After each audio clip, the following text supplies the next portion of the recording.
last week or before last week, I have uploaded a video on a level design speedrun and the response was fabulous. So I thought of making a beginner's tutorial for Unreal Engine 5, and in this tutorial you will learn from downloading the engine and making some good photorealistic levels completely free of cost. So let's begin.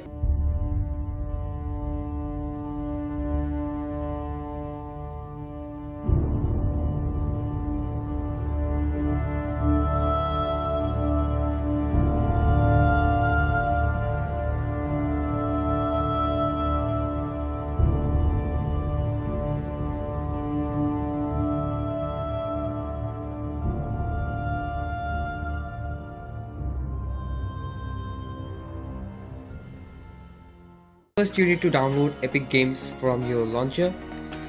I have already downloaded. You have to just open it. It will take time. Well, it depends on your system and internet speed. And before starting this whole thing, I wanna share the specifications required for running Unreal Engine 5. And I will also talk about running Unreal Engine 4. So for UE4 you have to have anything more than GT 610.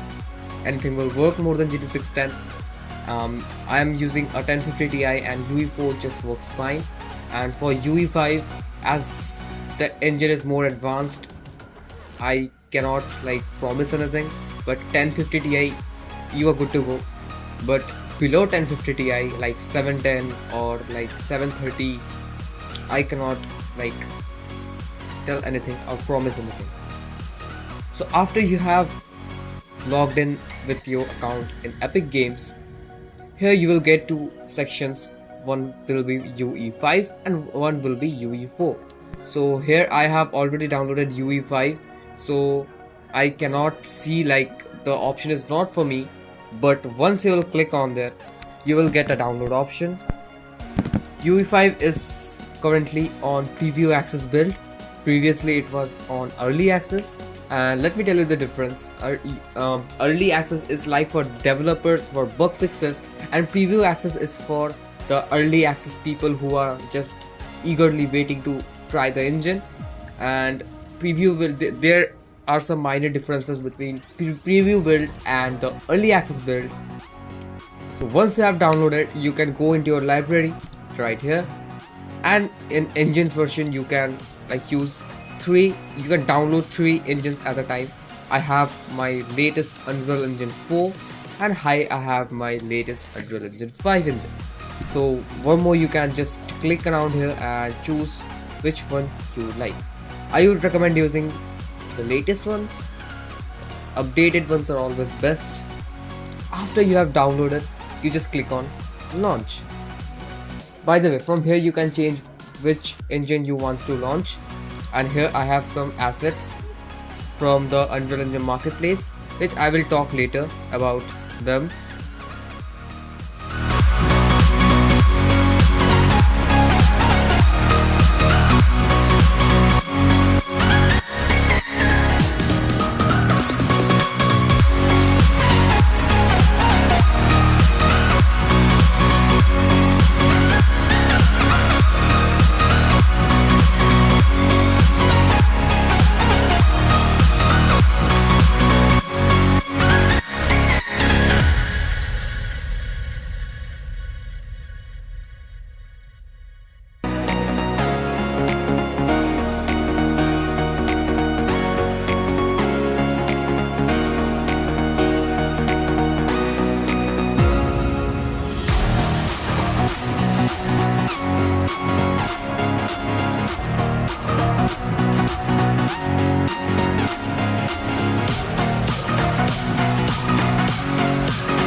You will get a window like this.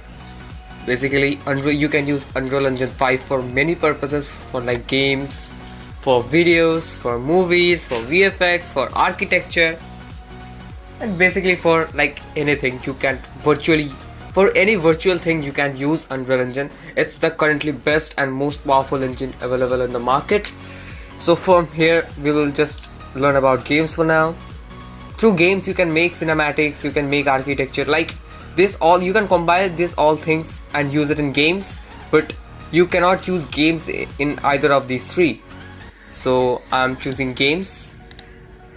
Let me select my directory which the projects will be stored, and here you have to choose Blueprint or C++, visual scripting or coding. Visual scripting is like a visual representation of codes. You have to just use flowcharts and connect nodes, and basically the C++ code will be just like used as a flowchart for like better understanding those who are not into coding and stuff. But this thing is hell messy. If you do a mistake, it will take forever to find a bug. So I recommend using C++, but as you all are beginners now, I'm going with Blueprint.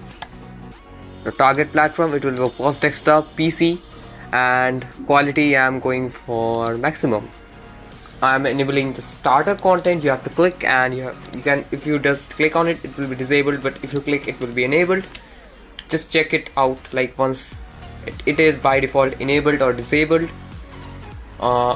With the starter content will just basically provide you with some assets already built in and ready to mess up with. I'm going for non-ray tracing cause we don't need ray tracing for now. So I'm renaming my project, my first project. So hit create.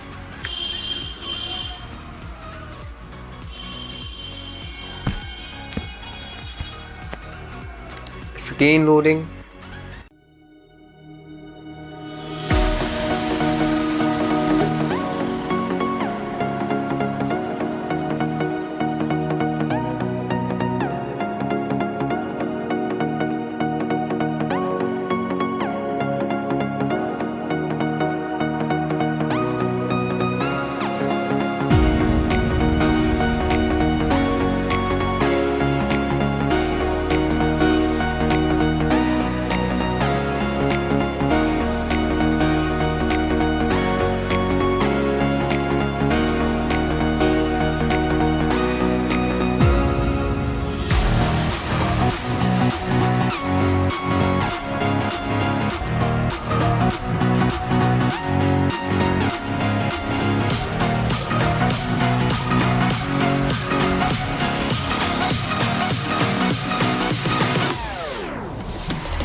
So you will be left with this screen, and you can just click on not now, and it will just process your shaders, your mesh count. What is mesh? I will tell everything. I will clear out everything, but we will just move step by step. So first thing which will catch your eye will be the viewport. This entire thing is called the viewport. It's basically a window between you and your level or the world. So this small arrow thing plus thing is known as your cursor, and see I'm moving it, and to move and navigate around the world you have to right click on your mouse. The cursor will disappear, and as soon as the cursor disappears you can use your mouse left and right, up and down to look. You can click on W to forward, S to backward, A to left, D to right, And this, if you are a gamer, you are familiar with FPS games, this thing will help. And if you are like non-gamers, it's easy to learn. WASD. Now if you click on Q, it will go down. If you click on E, it will go up. So these are just basic controls for controlling the viewport, and this little things are called widgets, Unreal widgets. This thing determines that what are your elements present in the entire scene or the world. This is your world outliner. The number of assets present in your world can be selected, renamed, and managed from here. You can also create, let me extend it. Now you can also create a folder by right clicking on it, create a folder, name it folder, and you can select anything from here with either control for individually selecting something. And suppose you want to select this entire thing from chair to table, but just with 2 clicks, then what will we do? We will just click on we will select on the first one. We will just hold down shift, left shift or right shift, and select the last one. It will select the whole entire thing, and then you can drag and drop into your folder. By this way you can manage everything very conveniently. So now around you can see this thing. This is called the perspective window. From here you can select what perspective you want to view your world. Like here it's the top down one. You can see your entire world from a top down angle, and you can use right mouse button to navigate around it.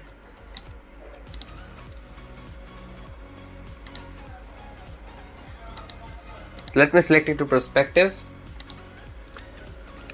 and if you click here you will get number of like things, number of features which will make your game development or level development very easier.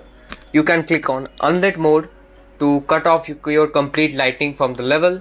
You can use wireframe mode to see number of polygons used in this level. You can use detail lighting to cut off all the textures and just use lighting to reduce, of course, pressure from the system. But for now we'll just go with lit to understand what are the errors present in this scene. So up right here you can see these are modes. You have shortcuts shift +1, shift +2 for landscape, shift +3 for foliage, shift +2 for mesh painting. We'll get all this slowly, but if you like, I'm gonna show you an example for landscape. If you click on landscape, it will show a huge grid. This is basically the area for which your land will be. You can customize it from here. You can change the location, you can change the rotation, you can change the scale, and all these different stuffs. I will go this thing in detail when we will learn level design, but this is just learning the basics of Unreal Engine so you don't get confused. Earlier here it was a toolbar which this little things were stored, but I think they have removed it in preview build, which is kind of bad. This thing was convenient, much more convenient. But after this, like after you have created the grid lines, you can click create to create your landscape. Here are the shaders that are compiling. Shaders are basically the textures which are being implemented or baked in your models or in your meshes, and meshes are nothing but models.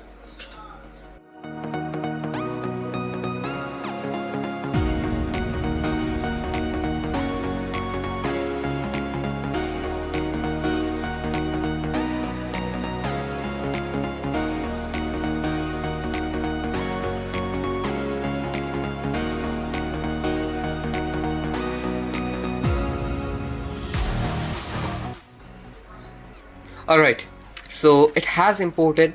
By default you will see square like chessboard, but basically with grey and black.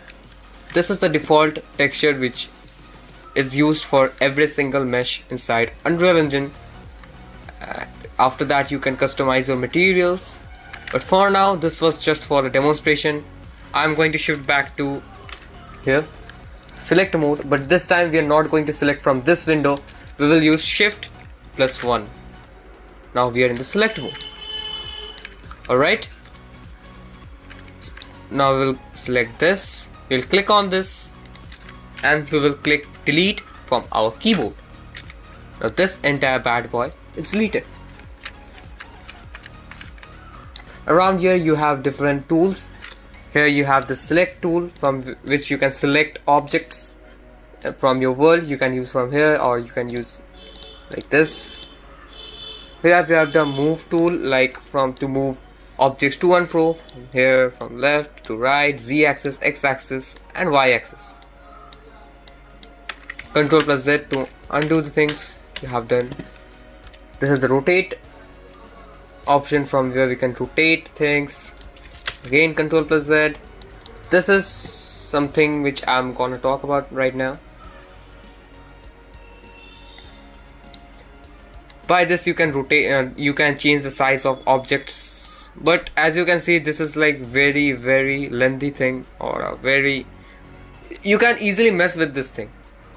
You can easily fuck up everything with just a single miscalculation. So I'm gonna press Ctrl plus Z, and now for avoiding that miscalculation or avoiding that thing, it's human eye. If you are doing like this, you don't know exactly what are the values for the X-axis or the Z-axis. So for that thing we are first gonna Ctrl plus Z, undo, then we are gonna click on select. By selecting this thing, we are gonna go to this details panel. Now in details panel, every single detail related to this mesh can be customized. Now here you have location. See, if I change the values, location is changed. If I change the rotational values, rotation is changed. Basically it's for rough use, and this thing is for like professional use, which you have to like place objects in a very professional manner. That time this thing is used. And this is the scale one. But one thing for scaling, like if you click on here, like I'm giving 10, this thing happens. So if you want the scale to be uniform, you will click on this. You will click on this lock icon. Click here. You click 10. Let's see. Boom. This thing becomes uniformly big. So this thing makes the entire scaling process very convenient. Now I'm placing Ctrl Z, or let me just place one. Yeah, I'm going to the select panel, placing it right here. Now one more thing you will notice, like the speed is too high. When you will press W one time, see this fast. For this thing you have to click here, which is the camera speed. You have to click and you have to reduce it. See, I have reduced to 1, the speed is reduced. So this thing. Now one more thing, after reducing the speed, you will notice that when you drag, your camera speed is reduced. That thing is fine, but once you will using these tools for some reason, like for placing objects, placing meshes, when you just use the Z axis, X axis or Y axis, that time the amount of displacement is much more than you want. So for that thing you have to use this. This is for the movement. I'm using one value, so this time it's very smooth. Like once I rotate the mouse, this entire thing doesn't go off my screen. But if you increase this thing to like say 10,000, if I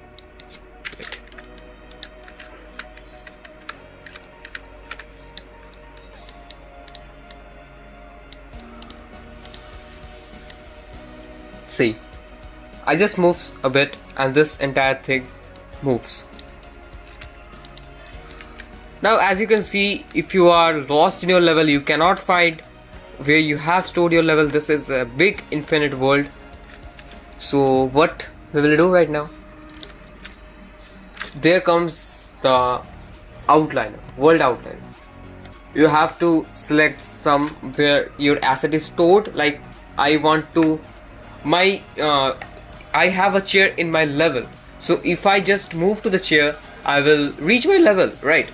So you have to click on your asset and you have to click F. You will be redirected to your chair or your asset. So by this way you will never be lost in this entire world. But of course, if you forget the name of the asset in each level, you're gonna mess up. Now you will ask me that we understood everything, but where are these assets stored? Let me tell you, these assets are stored in content drawer.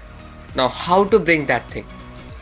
You can see right here, it's named content drawer. You can click on it, this entire thing will come up. But if you are lazy like me, you will press Ctrl plus spacebar to bring this thing. This is like Windows where you have folders and there are folders inside folders, and inside folders there are many videos, game exes or any file. So here the exact same thing. You have maps, you have audio files, you have architectural files, you have blueprints, you have materials, you have particles, you have props, which are basically meshes or the actors. Now it's some placing actors is simply just this, drag and drop. Then you just align everything. Wait. Then you just align everything this way.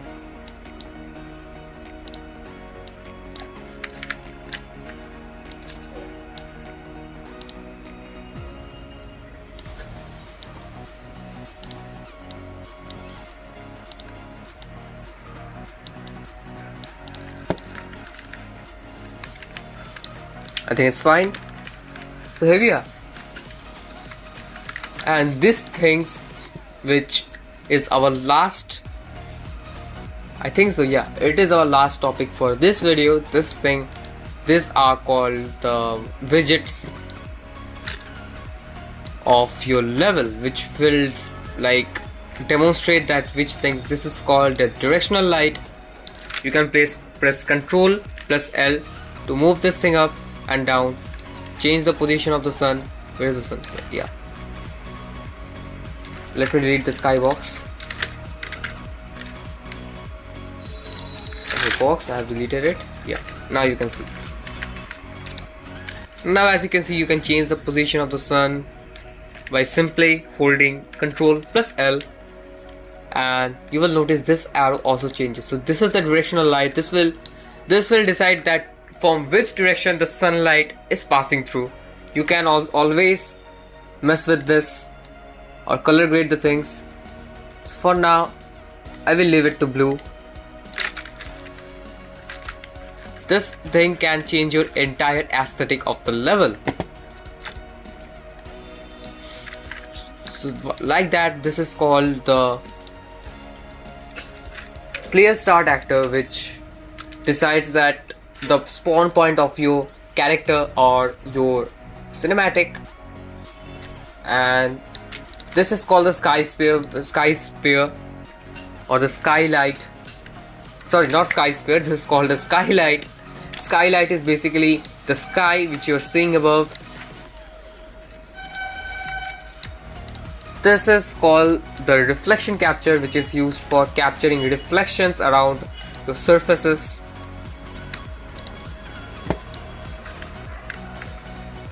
These are some basic widgets used for level design, and I will go deep in this topic in the Unreal Engine 5 topic if you guys are interested. So I am ending this beginner's guide for now, and if you are interested, let me know in the comment section if you want further more videos regarding level design, regarding lighting, regarding blueprinting, regarding programming, and anything related to game development from theory to practical, let me know in the comment section. I'm down for now. Let's go.